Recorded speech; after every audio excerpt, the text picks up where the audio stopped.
Hindi naliligo sa gabi pero nag-skincare? Hala, Makati yan. Hindi nagpapalit ng damit bago matulog? Hala, Makati ulit yan. Nakikita niyo yung pantulog ko? Ang aesthetic, di ba?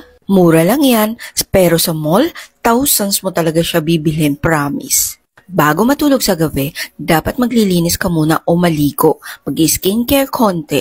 RDL Baby Face Facial Cleanser lang po ang gamit ko. Kaya wala akong pimples. At syempre, papartneran ko naman ng RTL lotion. Whitening daw yan pero hindi naman ata ako pumuti. Pero eto lang masasabi ko sa inyo, para hindi ka mabaho at bumaho pagising mo kinabukasan, ligo-ligo din. At magpalit ng damit ha. Alam niyo ba mga mima, ang RDL lotion nito ay napakadaming laman, punong-puno. Tapos mabango at madaling i-blend sa balat natin. Gustong-gusto ko siya i-apply tuwing gabi bago matulog dahil kinabukasan talaga as in napaka-smooth ng skin mo. May vitamin E kasi siya kaya well moisture talaga yung skin mo. At nagustuhan ko yung amoy niya ha, mabango na hindi naman gaanong masangsang. Dito ako natutuwa talaga, yung pantulog ko ang ganda ng kulay.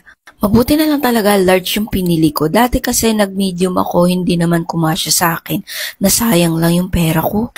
Alam niyo ba guys na yung ginaya ko sa kulay ng pantulog ko ngayon ay si Janela in Japan? Nakita ko kasi sa kanya yan at gandang-ganda ako kaya eto ngayon suot-suot ko na. Pero hindi tayo sing ganda niya. Napanood ko kasi siya one time sa isang mini vlog and ganito yung suot-suot niya.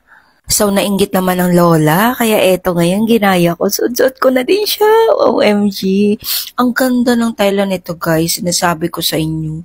Relax at ang press ko sa katawan natin.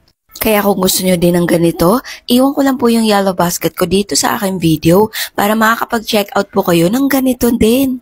Para sabay-sabay tayong gumising sa umaga na ang sarap-sarap ng tulog, ang sarap-sarap ng feeling mo. So paano? Maraming salamat. Bye!